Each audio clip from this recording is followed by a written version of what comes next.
ನಾನೇನು ಹೇಳಿದೆ ಹೇಳಿ, ಯಾರ್ಯಾರು ಹೇಳಿಕೆ ಕೊಟ್ಟಿದ್ದಾರೆ ಅದು ಯಾವುದೂ ಸಮ್ಮತವೇ ಇರೋದಿಲ್ಲ. ನಮ್ಮ ರಾಷ್ಟ್ರೀಯ ನಾಯಕರ ತೀರ್ಮಾನವೇ ಅಂತಿಮ ತೀರ್ಮಾನ ಆಗಿರುತ್ತೆ. ಅವರು ಏನು ಹೇಳ್ತಾರೆ ಅದನ್ನೇ ನಾವು ಪಾಲನೆ ಮಾಡೋದಂತ ನಾನು ಯಾವಾಗಲೂ ಹೇಳಿದ್ದೀನಿ. ನಾನು ಸಿ ಎಮ್ ಆಗ್ಬೇಕಂದ್ರೆ ಆಗೋದಿಲ್ಲ, ನಾನು ಮಂತ್ರಿ ಆಗ್ಬೇಕಂದ್ರೆ ಆಗೋಕ್ಕಾಗಲ್ಲ. ರಾಷ್ಟ್ರೀಯ ನಾಯಕರು ತೀರ್ಮಾನ ಮಾಡಿದರೆ ಮಾತ್ರ ಅದು ಸಾಧ್ಯ ಆಗುತ್ತೆ ಅಂತ ನಾನು ಹೇಳಿದ್ದೇನೆ.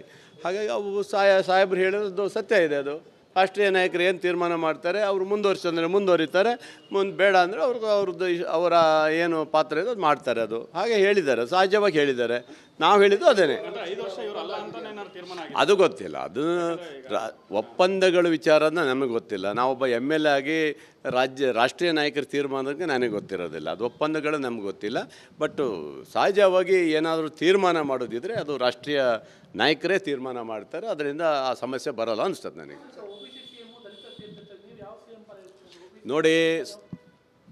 ನೋಡಿ ಒಂದು ತಿಳ್ಕೊಳ್ಳಿ, ಒಂದು ಮುಖ್ಯಮಂತ್ರಿ ಸ್ಥಾನಗಳಿಗೆ ಮುಂದೆ ಚರ್ಚೆ ಆಗೋತ್ತಿಗೆ OBCಯ ಮುಖ್ಯಮಂತ್ರಿಗಾಗಬೇಕು ಅನ್ನೋದು ಚರ್ಚೆ ಬರುತ್ತೆ.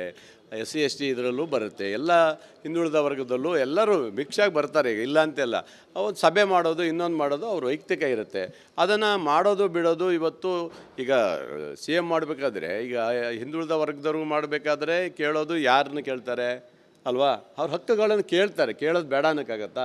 ಈಗ ಜಾರಕಿಹೊಳಿ ಅವರು ಸಾಹೇಬರು ಅವರು ಇವರೆಲ್ಲ ಸೇರಿ ಚರ್ಚೆ ಮಾಡಿದ್ದು, ಮಹದೇವಪ್ಪನವ್ರು ಚರ್ಚೆ ಮಾಡಿದ್ದಾರೆ, ಪರಮೇಶ್ವರ್ ಚರ್ಚೆ ಮಾಡಿದ್ದಾರೆ. ಏನು ತಪ್ಪೇನಿದೆ? ಮಾಡಲಿಕ್ಕೇನು ಅವಕಾಶ ಇದೆ. ಅದು ಕೊಡೋದು ಬಿಡೋದು ನಮ್ಮ ರಾಷ್ಟ್ರೀಯ ನಾಯಕರು ತೀರ್ಮಾನ ನಾವು ಹೇಳಿದ್ದೀವಿ. ಹಾಗೆ ಹಿಂದೆ ಹೇಳಿದ್ದು ನಾನು ಅದಕ್ಕಾಗಿ ಹೇಳಿಲ್ಲ ಮರೆ, ಮಂತ್ರಿಗಳಿಗೆ ಹೇಳಿದ್ದು. ಮಂತ್ರಿಗಳು ಇದಕ್ಕೆ ಅದು 2 ವರ್ಷ ಕೊಟ್ಟರೆ ಮತ್ತೊಂದಿಷ್ಟು ಜನರಿಗೆ ಅವಕಾಶ ಸಿಗ್ಬೋದು ಅಂತ ನಾನು ಹಿಂದೆ ಹೇಳಿದ್ದೀನಿ. ಆವಾಗ 20 ತಿಂಗಳು ಅಂತ ಹೇಳಿಲ್ಲ. 20 ತಿಂಗಳು ಅಂದರೆ ಪ್ರತಿ ಇವರಿಗೂ ಅವಕಾಶ ಸಿಗುತ್ತೆ ಕೊಡಿ ಅಂತ ಹೇಳಿದ್ದೀವಿ. ಈಗ 2 ವರ್ಷ ಆದ ನಂತರ ಅವಕಾಶ ಬೇರೆಯವರಿಗೆ ಅವಕಾಶ ಕೊಡಲಿಕ್ಕೆ ಅವಕಾಶ ಕೊಡಿ ಅಂತ ಕೇಳ್ತೀವಿ ಅಷ್ಟೇ. ಯಾರು ಮೊನ್ನೆಲ್ಲ ದೆಹಲಿ ಹೋಗಿ ಬಂದಿದ್ದೀವಿ, ನಾವು ಕೇಳಿದ್ದೀವಿ. ನಾವು ಮಂತ್ರಿ ಆಗಬೇಕು ಅಂತ ಕೇಳಿದ್ದೀವಿ, ಅವಕಾಶ ಕೊಡಿ ಅಂತ ಕೇಳಿದ್ದೀವಿ. ಅವೆಲ್ಲ ಸಹಜವಾಗಿ ಕೇಳ್ತೀವಿ. ಕೊಡೋದು ಬಿಡೋದು ನಮ್ಮ ಹೈಕಮಾಂಡು, ನಮ್ಮ ರಾಜ್ಯ ನಾಯಕರ ತೀರ್ಮಾನ.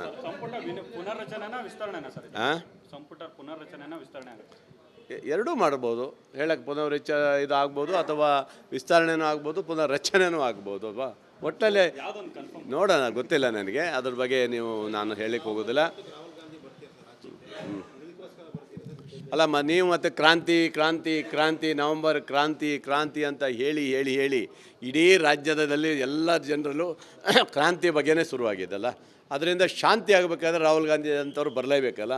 ನಮ್ಮ ನೇತಾರರು, ನಮ್ಮ ರಾಷ್ಟ್ರೀಯ ನಾಯಕರು ಬರ್ತಾರೆ. ಬಂದು ಇಲ್ಲಿ ಏನಾಗಬೇಕು ಅನ್ನೋದನ್ನ ಡಿಸ್ಕಸ್ ಮಾಡಿ ಮುಂದಿನ ತೀರ್ಮಾನ ತಗೊಳ್ತಾರೆ.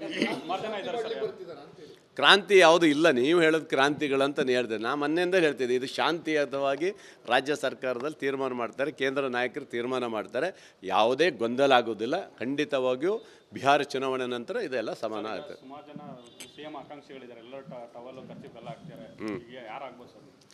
ನೋಡಿ, CM ಆಗಬೇಕನ್ನೋದು ಹಿರಿಯ ಯಾರು ಇದ್ದಾರೆ, ಮಂತ್ರಿಗಳಿದ್ದಾರೆ, ಕೇಳ್ತಾರೆ. ಅದರಲ್ಲಿ ಸಹಜವಾಗಿ ಇಲ್ಲ ಅಂತ.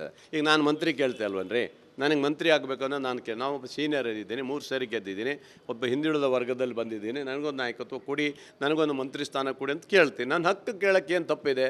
ಯಾರು ಮುಖ್ಯಮಂತ್ರಿ ಆಗಬೇಕು ಅನ್ನೋದು ಕೇಳಲಿಕ್ಕೆ ಏನು ಹಕ್ಕಿದೆ? ಕೇಳಬೇಕು, ಕೇಳಲಿ ಬಿಡಿ, ಅದೇನು ತಪ್ಪೇನಿಲ್ಲ. ಆದರೆ ಕೊಡುವಂಥ ನಿರ್ಧಾರ ಮಾಡೋದು ಪಕ್ಷ ಮಾಡ್ತಾರೆ ಅಲ್ವಾ? ಹೈಕಮಾಂಡ್ ಮಾಡ್ತಾರೆ. ಅದಕ್ಕೆ ಯಾಕೆ ಅಷ್ಟು ತಲೆ ಕೆಡಿಸ್ಕೊಳ್ಬೇಕು? ಹೈಕಮಾಂಡ್ ಯಾರು ತೀರ್ಮಾನ ಹೇಳಿದಾರಲ್ಲ, ಮುಖ್ಯಮಂತ್ರಿ ಹೇಳಿದಾರಲ್ಲ, ನನಗೆ ಮುಂದುವರ್ಸಿದ್ರೆ ನಾನು ಇರ್ತೀನಿ, ಮುಂದುವರ್ಸಿದ್ರೆ ಇರೋಲ್ಲ ಅಂತ ಅವರೇ ಹೇಳಿದ್ದಾರೆ. ಹಾಗೆ ಹೈಕಮಾಂಡ್ ಏನು ತೀರ್ಮಾನ ಮಾಡ್ತಾರೆ ಅದಕ್ಕೆ ಬದ್ಧರಾಗ್ತಾರೆ ಎಲ್ಲರೂ ಅಷ್ಟೇ. ಇದು ಸದ್ಯ ನಮ್ಮ ಪಕ್ಷದ ಹೈಕಮಾಂಡು ಇವತ್ತು ಕೇಂದ್ರದಲ್ಲಿದೆ. ಕೇಂದ್ರದ ನಾಯಕ ತೀರ್ಮಾನವೇ ಅಂತಿಮ ತೀರ್ಮಾನ.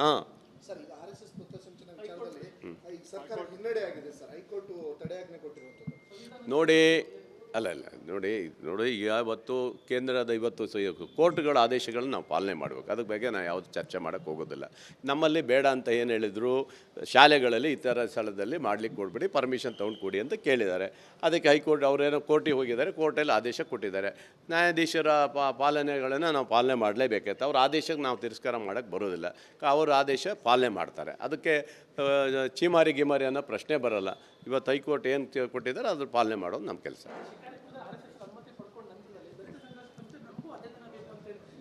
ನೋಡಿ, ನೋಡಿ ಬರುತ್ತೆ. ಈಗ ನಾಳೆನೂ ಅವರು ಹಾಗೆ ಮಾಡ್ತಾರೆ. ಇವತ್ತೇನು ಕೋರ್ಟ್ ಪಾಲನೆ ಮಾಡಿದೆ, ಈ ಥರ ಕೊಡಿ ಅಂತ ಏನು ಹೇಳಿದೆ, ಬೇರೆ ಎಲ್ಲ ಇವರು ಅದೇ ಥರ ಶುರು ಮಾಡ್ತಾರೆ. ನಮಗೂ ಅವಕಾಶ ಕೊಡಿ, ನಮಗೂ ಅವಕಾಶ ಕೊಡಿ ಅಂತ ಮಾಡ್ತಾರೆ.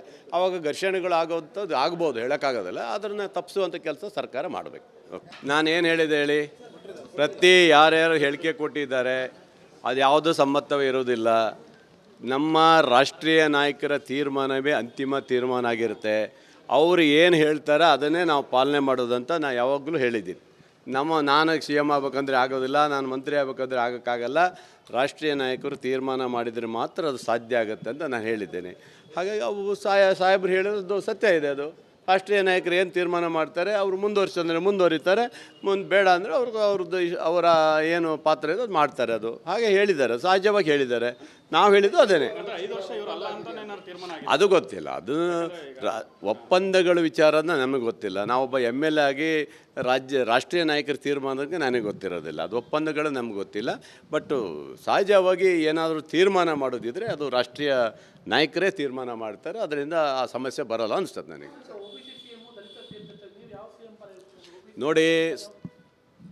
ನೋಡಿ ಒಂದು ತಿಳ್ಕೊಳ್ಳಿ, ಒಂದು ಮುಖ್ಯಮಂತ್ರಿ ಸ್ಥಾನಗಳಿಗೆ ಮುಂದೆ ಚರ್ಚೆ ಆಗೋತ್ತಿಗೆ OBCಯ ಮುಖ್ಯಮಂತ್ರಿಗಾಗಬೇಕು ಅನ್ನೋದು ಚರ್ಚೆ ಬರುತ್ತೆ. SC ST ಇದರಲ್ಲೂ ಬರುತ್ತೆ. ಎಲ್ಲ ಹಿಂದುಳಿದ ವರ್ಗದಲ್ಲೂ ಎಲ್ಲರೂ ಮಿಕ್ಸಾಗಿ ಬರ್ತಾರೆ. ಈಗ ಇಲ್ಲ ಅಂತೆಲ್ಲ. ಒಂದು ಸಭೆ ಮಾಡೋದು, ಇನ್ನೊಂದು ಮಾಡೋದು ಅವ್ರ ವೈಯಕ್ತಿಕ ಇರುತ್ತೆ. ಅದನ್ನು ಮಾಡೋದು ಬಿಡೋದು. ಇವತ್ತು ಈಗ CM ಮಾಡಬೇಕಾದ್ರೆ, ಈಗ ಹಿಂದುಳಿದ ವರ್ಗದವ್ರಿಗೂ ಮಾಡಬೇಕಾದ್ರೆ ಕೇಳೋದು ಯಾರನ್ನ ಕೇಳ್ತಾರೆ ಅಲ್ವಾ? ಅವ್ರ ಹಕ್ಕುಗಳನ್ನು ಕೇಳ್ತಾರೆ. ಕೇಳೋದು ಬೇಡ ಅನ್ನೋಕ್ಕಾಗತ್ತಾ? ಈಗ ಜಾರಕಿಹೊಳಿ ಅವರು ಸಾಹೇಬರು ಅವರು ಇವರೆಲ್ಲ ಸೇರಿ ಚರ್ಚೆ ಮಾಡಿದ್ದು, ಮಹದೇವಪ್ಪನವ್ರು ಚರ್ಚೆ ಮಾಡಿದ್ದಾರೆ, ಪರಮೇಶ್ವರ್ ಚರ್ಚೆ ಮಾಡಿದ್ದಾರೆ. ಏನು ತಪ್ಪೇನಿದೆ? ಮಾಡಲಿಕ್ಕೇನು ಅವಕಾಶ ಇದೆ.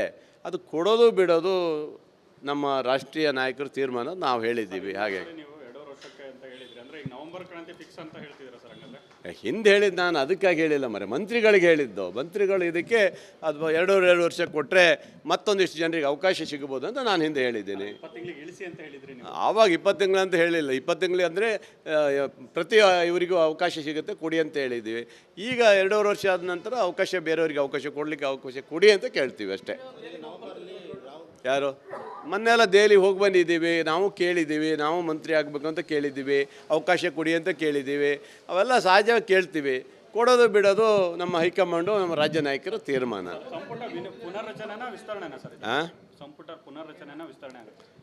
ಎರಡೂ ಮಾಡ್ಬೋದು. ಹೇಳಕ್ಕೆ ಇದು ಆಗ್ಬೋದು, ಅಥವಾ ವಿಸ್ತರಣೆನೂ ಆಗ್ಬೋದು, ಪುನರ್ರಚನೆನೂ ಆಗ್ಬೋದು ಅಲ್ವಾ? ಒಟ್ಟಲ್ಲಿ ನೋಡೋಣ, ಗೊತ್ತಿಲ್ಲ ನನಗೆ ಅದ್ರ ಬಗ್ಗೆ. ನಾನು ಹೇಳಕ್ಕೆ ಹೋಗೋದಿಲ್ಲ. ಅಲ್ಲಮ್ಮ, ನೀವು ಮತ್ತು ಕ್ರಾಂತಿ ನವಂಬರ್ ಕ್ರಾಂತಿ ಅಂತ ಹೇಳಿ ಇಡೀ ರಾಜ್ಯದಲ್ಲಿ ಎಲ್ಲ ಜನರಲ್ಲೂ ಕ್ರಾಂತಿ ಬಗ್ಗೆನೇ ಶುರುವಾಗಿದ್ದಲ್ಲ. ಅದರಿಂದ ಶಾಂತಿ ಆಗಬೇಕಾದ್ರೆ ರಾಹುಲ್ ಗಾಂಧಿ ಅಂಥವ್ರು ಬರಲೇಬೇಕಲ್ಲ. ನಮ್ಮ ನೇತಾರರು, ನಮ್ಮ ರಾಷ್ಟ್ರೀಯ ನಾಯಕರು ಬರ್ತಾರೆ. ಬಂದು ಇಲ್ಲಿ ಏನಾಗಬೇಕು ಅನ್ನೋದನ್ನ ಡಿಸ್ಕಸ್ ಮಾಡಿ ಮುಂದಿನ ತೀರ್ಮಾನ ತಗೊಳ್ತಾರೆ. ಕ್ರಾಂತಿ ಯಾವುದು ಇಲ್ಲ. ನೀವು ಹೇಳೋದು ಕ್ರಾಂತಿಗಳಂತ ಹೇಳ್ದೆ. ನಾನು ಮೊನ್ನೆಯಿಂದ ಹೇಳ್ತಿದ್ದೆ, ಇದು ಶಾಂತಿಯುತವಾಗಿ ರಾಜ್ಯ ಸರ್ಕಾರದಲ್ಲಿ ತೀರ್ಮಾನ ಮಾಡ್ತಾರೆ, ಕೇಂದ್ರ ನಾಯಕರು ತೀರ್ಮಾನ ಮಾಡ್ತಾರೆ. ಯಾವುದೇ ಗೊಂದಲ ಆಗೋದಿಲ್ಲ. ಖಂಡಿತವಾಗಿಯೂ ಬಿಹಾರ ಚುನಾವಣೆ ನಂತರ ಇದೆಲ್ಲ ಸಮಾನ ಆಗುತ್ತೆ.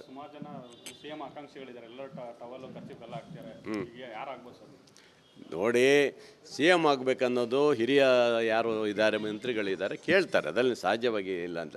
ಈಗ ನಾನು ಮಂತ್ರಿ ಕೇಳ್ತೆ ಅಲ್ವನ್ರಿ, ನನಗೆ ಮಂತ್ರಿ ಆಗಬೇಕನ್ನೋ ನಾವು ಸೀನಿಯರ್ ಇದ್ದೀನಿ, 3 ಸಾರಿ ಗೆದ್ದಿದ್ದೀನಿ, ಒಬ್ಬ ಹಿಂದುಳಿದ ವರ್ಗದಲ್ಲಿ ಬಂದಿದ್ದೀನಿ, ನನಗೊಂದು ನಾಯಕತ್ವ ಕೊಡಿ, ನನಗೊಂದು ಮಂತ್ರಿ ಸ್ಥಾನ ಕೊಡಿ ಅಂತ ಕೇಳ್ತೀನಿ. ನನ್ನ ಹಕ್ಕು ಕೇಳೋಕ್ಕೆ ಏನು ತಪ್ಪಿದೆ? ಯಾರು ಮುಖ್ಯಮಂತ್ರಿ ಆಗಬೇಕು ಅನ್ನೋದು ಕೇಳಲಿಕ್ಕೆ ಏನು ಹಕ್ಕಿದೆ? ಕೇಳಬೇಕು, ಕೇಳಲಿ ಬಿಡಿ, ಅದೇನು ತಪ್ಪೇನಿಲ್ಲ. ಆದರೆ ಕೊಡುವಂಥ ನಿರ್ಧಾರ ಮಾಡೋದು ಪಕ್ಷ ಮಾಡ್ತಾರೆ ಅಲ್ವಾ? ಹೈಕಮಾಂಡ್ ಮಾಡ್ತಾರೆ. ಅದಕ್ಕೆ ಯಾಕೆ ಅಷ್ಟು ತಲೆ ಕೆಡಿಸ್ಕೊಳ್ಬೇಕು? ಹೈಕಮಾಂಡ್ ಯಾರು ತೀರ್ಮಾನ ಹೇಳಿದಾರಲ್ಲ, ಮುಖ್ಯಮಂತ್ರಿ ಹೇಳಿದಾರಲ್ಲ, ನನಗೆ ಮುಂದುವರಿಸಿದರೆ ನಾನು ಇರ್ತೀನಿ, ಮುಂದುವರಿಸಿದ್ರೆ ಇರೋಲ್ಲ ಅಂತ ಅವರೇ ಹೇಳಿದ್ದಾರೆ. ಹಾಗೆ ಹೈಕಮಾಂಡ್ ಏನು ತೀರ್ಮಾನ ಮಾಡ್ತಾರೆ ಅದಕ್ಕೆ ಬದ್ಧರಾಗ್ತಾರೆ ಎಲ್ಲರೂ ಅಷ್ಟೇ. ಇದು ಸದ್ಯ ನಮ್ಮ ಪಕ್ಷದ ಹೈಕಮಾಂಡು ಇವತ್ತು ಕೇಂದ್ರದಲ್ಲಿದೆ. ಕೇಂದ್ರದ ನಾಯಕ ತೀರ್ಮಾನವೇ ಅಂತಿಮ ತೀರ್ಮಾನ.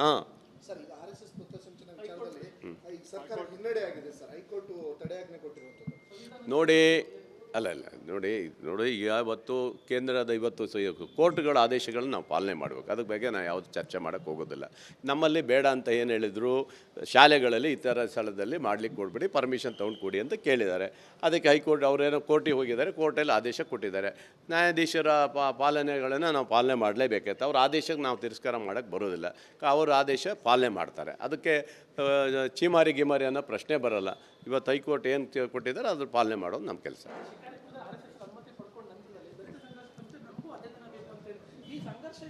ನೋಡಿ ಬರುತ್ತೆ, ಈಗ ನಾಳೆನೂ ಅವರು ಹಾಗೆ ಮಾಡ್ತಾರೆ.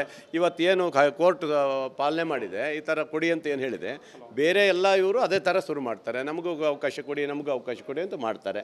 ಆವಾಗ ಘರ್ಷಣೆಗಳು ಆಗೋವಂಥದ್ದು ಆಗ್ಬೋದು, ಹೇಳೋಕ್ಕಾಗೋದಿಲ್ಲ. ಅದನ್ನು ತಪ್ಪಿಸುವಂಥ ಕೆಲಸ ಸರ್ಕಾರ ಮಾಡಬೇಕು. ಓಕೆ.